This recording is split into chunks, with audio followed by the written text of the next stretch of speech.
안녕하십니까, 권영호입니다. 이번 시간에는 24강 불가리아 공화국에 대해서 살펴보도록 하겠습니다.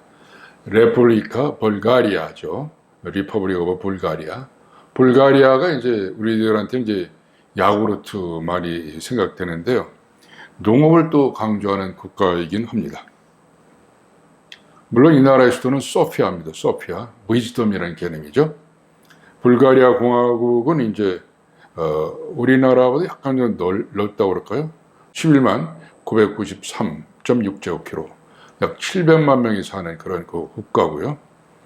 원래 그 출발이 남슬라브족의 일족인 불가르족에서 이름이 나왔다고 합니다. 여러 가지 뜻이 있는데요. 불가리아는 이제 그 개념 가운데 하나, 섞는다. 이것저것 섞어서 이제 혼합한다. 이런 개념에서 출발했다고 합니다. 이 불가리아를 우리 살펴보면은 처음에 발칸 명칭 정할 때 한번 설명을 해드렸죠. 발칸 산맥이 가운데 딱 지나고 있습니다. 그래서 남쪽이 트라키아 이렇게 지역이고요.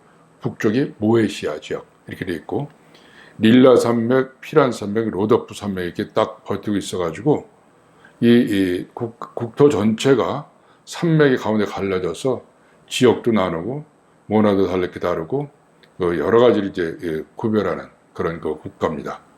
또 발칸 산맥이라는 이름에서 발칸반도 이름이 나왔던 곳이기도 하고요. 이 나라의 국기는 범슬라브 색깔은 아닙니다. 흰색, 녹색, 빨간색으로 되어 있는데요. 이게 이제 흰색은 자유와 평화를, 녹색은 농업을, 또는 빨간색은 독립투쟁을 의미하는 색깔입니다. 1879년에 불가리아가 독립한 이후에 이제 쭉 쓰다가 1991년 헌법에서 다시 채택해서 이제 오늘날 불가리아 국기로 사용하고 있는 상황이죠. 불가리아 나라는 대단한 나라입니다. 오스만 제국이 통치하고 있을 때도 불구하고 여러 운동을 통해 가지고서 자치권을 얻게 됩니다. 1878년에 불가리아 공국을 만들어 내는 나라가 되죠. 1877년하고 78년 사이에 러시아하고 오스만하고 전쟁이 붙었습니다. 근데 터키, 오스만이 패배했어요. 그래서 이제 이 발칸반도에 있던 많은 나라들이 자치권을 획득하거나 독립하거나 또는 독립의 기운을 얻거나 이렇게 되죠. 그래서 1878년은 이 발칸에서 굉장히 중요한 해가 됩니다. 불가리아는 이제 앞장서서 나서가지고 자기들의 공국을 만들어갖고 1908년까지 유지하는 그런 이제 기염을 토했던 나라다. 물론 이 나라에 불가리아라는 단어가 붙어서 세계사에 나온 그 지역은 해는 681년입니다. 681년에 이제 불가리아라는 단어를 쓴 나라 형태가 나왔는데요. 지금까지 1300년 동안에 불가리아는 말을 전혀 바뀌지 않고 쓰고 있습니다. 그래서 불가리아는 이제 그 점에서 상당히 정체성을 유지한 국가다. 물론 불가리아는 불가리아 정교회가 이 나라의 그 정통입니다. 그래서 불가리아인들이 이제 84.3%고요. 터키, 로마인이 있는데, 물론 이제 오스만이 지배했고 또 로마가 지배했던 흔적으로 남아 있는 거죠. 정교회가 이제 59%로 해서 불가리아의 정통 종교 패턴을 보이고 있고요. 여기 보이는 교회는 1979년에 유네스코 문화유산에 된 전통적인 보야나 교회입니다. 보야나 교회. 굉장히 멋있죠. 이 산업을 이제 보는데요. 발칸반도 여러 나라하고 다르게 이 나라는 좀 만물이 넘습니다. 더군다나 노벨 문학상까지 한 명이 나와서 이제 상당히 노력하는 나라다 이런 느낌을 받는데요. 특히 재미나는 것이 이게 이 인공위성, 이거에 대한 이 투자를 많이 하고 있습니다.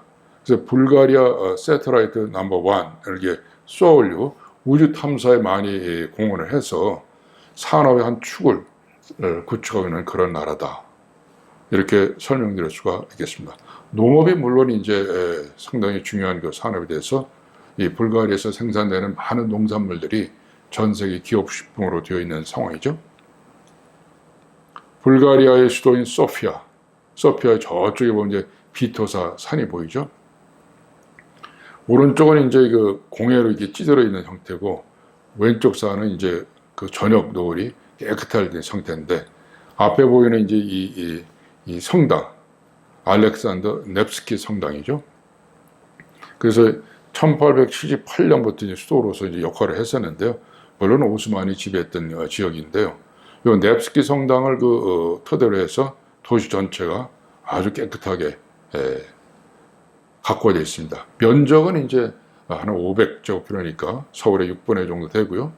인구는 한 170만 정도 되는, 그 BC 8세기경에는 이제 트라키아 이런 중심이 됐고, 그에 오스만 제국을 지켜도 오늘날까지는 이제 수도로서 역할하는 곳이 소피아다. 소피아의 가장 넓은 거리고 시민들이 좋아하는 거리죠. 비토사 대로. 뒤에 있는 산 이름이 비토사거든요. 어느 도시를 가든지 가장 넓은 길, 화려한 길을 가보면 그 도시의 특성, 그 나라의 문화, 그 나라의 정서를 느낄 수가 있습니다. 2.7km 정도 되는 이 비토사 블러버드는 이 소피아 시민들뿐만 아니라 이 불가리아 사람들이 가장 좋아하는 거리다. 이런 설명을 드릴 수가 있겠습니다. 새로 산업화하기 위해서 노력을 많이 하죠, 이 나라도. 그래서 소피아 비즈니스 파크로 해서 우리나라도 그렇고 새로운 그 산업화하는 나라에서 보는 것처럼 깨끗한 친환경의 그런 게 비즈니스 파크를 만들어 놨죠. 그 다음에 대학교. 1888년부터 이제 세웠던 대학이니까 굉장히 오래된 대학인데요. 1995년에 한국어학과가 개설이 되어 있는 상태입니다. 이 불가리아, 특히 소피아는 Triangle of Religious Tolerance라고 합니다. 종교 관용이 허용되는 나라다. 이 발칸반도 여러 그 지역들에서 종교 때문에 싸우고 죽고 이런 일이 굉장히 많았었는데, 불가리아는 다 공존하는 그런 도시로 되어 있습니다. 그래서 결혼식이 가장 많이 이루어지는 성 네달리아 교회, 결혼식이 굉장히 많이 이루어지죠. 또 바냐바시 모스크, 이것도 이제 유명한 그 모스크고요. 유대교 소피아 성당, 회당이 있습니다. 전부 이게 1800년대, 1500년대 오래된 종교 시설들인데, 이게 공존하고 있는 것이 소피아의 특징이다. 이렇게 말씀드릴 수가 있습니다. 오래전부터 이 소피아, 불가리아의 이 발레라든가 또는 이제 음악이라든가 예술 활동 이런 것들이 이루어져 왔습니다.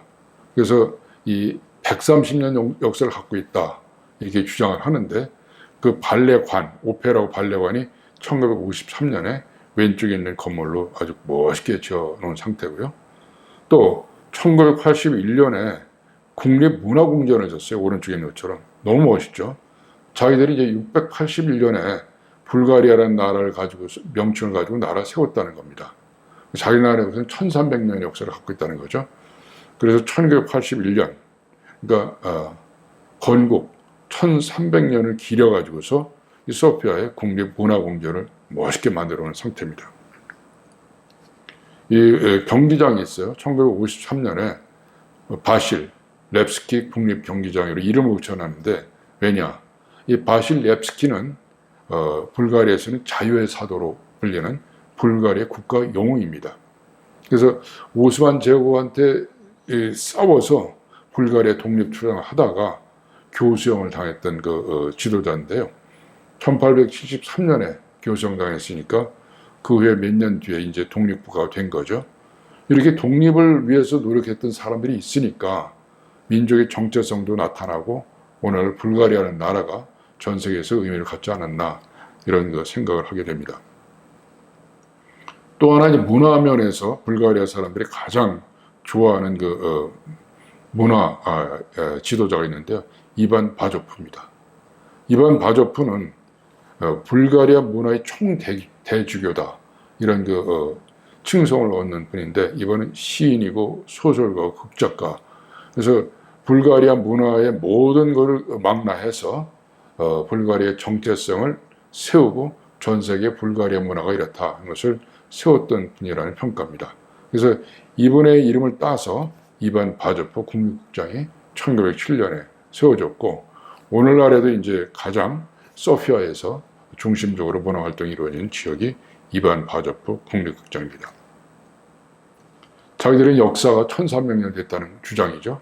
그래서 기원전 1600년 전부터 유물 유적이 있고, 석기, 청동기,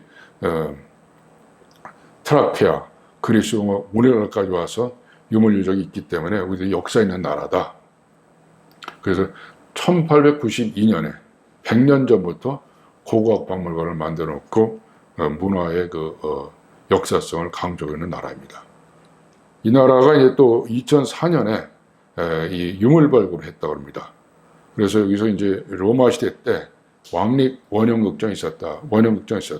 그래서 세르디카 원형극장이 돼서 이게 이제 2004년에 발견했고 2005년, 6년에 걸쳐서 쭉 그 역사적으로 검증해서 우리들은 로마 시대 때부터 있던 나라다.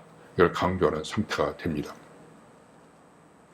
불가리아라는 나라는 게 저희들이 살펴보면 역시 여타 그 발칸 나라처럼 농업을 기반으로 하고 있지만 우주 산업도 이제 애를 쓰고 산업화를 하기 위해서 노력을 많이 하고 역사와 문화와 전통 또 독립투쟁을 했던 지도자 이런 것들이 있는 나라를 강조하면서 전 세계에 불가리아하고는 그 정체성, 존재감 또 자존심을 내세우는 나라다. 이렇게 정리해 볼 수가 있겠습니다. 저희들이 발칸반도 여러 나라를 이제 오랜 기간 동안에 살펴봤습니다. 지도로서 정리를 해보겠습니다. 맨 밑에 그리스가 있죠. 그다음 맨 위로 올라가 보겠습니다. 왼쪽 끝에 슬로베니아, 그다음 크로아티아, 보스니아 헤르츠고비나, 옆에 세르비아, 그 옆에 몬테네그로, 코소보, 노스 마케도니아, 알바니아, 불가리아까지 있습니다. 위에 루마니아하고 몰도바가 있는데요. 요걸 이제 남부 유럽에 넣는 경우도 있고 동부 유럽에 넣는 경우도 있습니다. 그러나 저는 헝가리하고 루마니아하고 굉장히 밀접한 관계가 있거든요. 그래서 이제 저희들이 동부 유럽 할 때 이 루마니아하고 몰도바를 다루기로 하고 이번 남부 유럽에서는 10개 나라를 중심으로 쭉 살펴봤습니다. 10개 나라를 다녀봤던 그 도시를 쭉 한번 정리해 보면요. 그리스에서는 아테네, 테살로니카, 코린토스 구석구석 답사를 다녔습니다. 크로아티아에서는 자그레브, 드브로브니크, 스프리트, 그 다음에 이제 플리티비체 자연공원을 여러 번을 걸어 다녔습니다. 슬로베니아, 리블라나 굉장히 깨끗한 도시였죠. 호스토이나, 올름 동굴을 들어가 봤습니다. 보스니아 헤르츠고비나, 사라예보, 모스타다리 너무 매력적인 다리였던 것이 저희들이 기억이 나죠. 세르비아는 이제 베오그라드 하얀색 도시다. 전쟁이 상흔이 많이 있던 도시지만은 이 베오그라드 요새 칼레메그단 공원을 봤습니다. 포드고리차 몬테네그로의 수도죠. 그래서 이제 고리차 언덕 아래에 있는 그 수도다. 포드고리차를 답사 다녔었고요. 코소보 프리슈티나에서 지금 이제 2008년에 독립하면서 새롭게 발전하려고 하는 여러 도시 양상들을 답사 다녔습니다. 스코페는 이제 북마케도니아 수도인데요. 바르다르 강이 흘러가면서 그 돌다리 경관을 우리가 답사 갔습니다. 알바니 이제 티라나가 수도인데요. 이쪽 이오니아 에게 쪽으로 한 쪽에 두러스라고 하는 항구 도시가 있어서 티라나하고 두러스 두 도시가 알바니아의 성장을 견인하는 지역이다. 소피아는 이제 역사와 전통 문화 또 불가리아라는 단어 이걸 이제 681년부터 한 번도 바꿔본 적이 없이 유지되어 온 그런 나라다. 그러니까 이 발칸반도에 10개 나라가 쭉 되는데요. 이 모든 나라들이 각자의 언어를 갖고 있습니다. 또 종교가 다릅니다. 먹거리는 이제 농업이 기반이 되어 있었는데 1990년 이후에 새로운 그 자본주의와 산업화되면서 새로운 신산업을 개발해 노력을 많이 했는데 아직은 이제 지금 두각을 나타내지 못하고 있다. 그러나 오랫동안의 그 말과 그 종교 이 두 가지 가지고서 각 나라의 정체성을 지켜서 세계 전체에서 의미를 부여하고 자기 정체성을 드러내는 지역이다. 이렇게 정리해 볼 수가 있겠습니다. 다음 시간에는 이제 러시아 연방에 대해서 살펴보겠습니다. 로시스카야 페데라치아 전 세계에서 가장 넓은 국토를 갖고 있는 나라죠. 그래서 이 러시아가 어떻게 오늘날에 이르렀느냐. 그래서 이제 우크라이나 키예프도 출발해서 모스크바, 상트페테르부르크, 블라디보스토크 전체 내용들이 양이 굉장히 많습니다. 양이 많은데 이거를 이제 가급적 집약하고 추적을 해서 러시아가 어떤 나라인가 이거에 대한 내용을 다음 강의에서 상세히 살펴보도록 하겠습니다. 오늘 강의는 여기서 마치겠습니다. 감사합니다.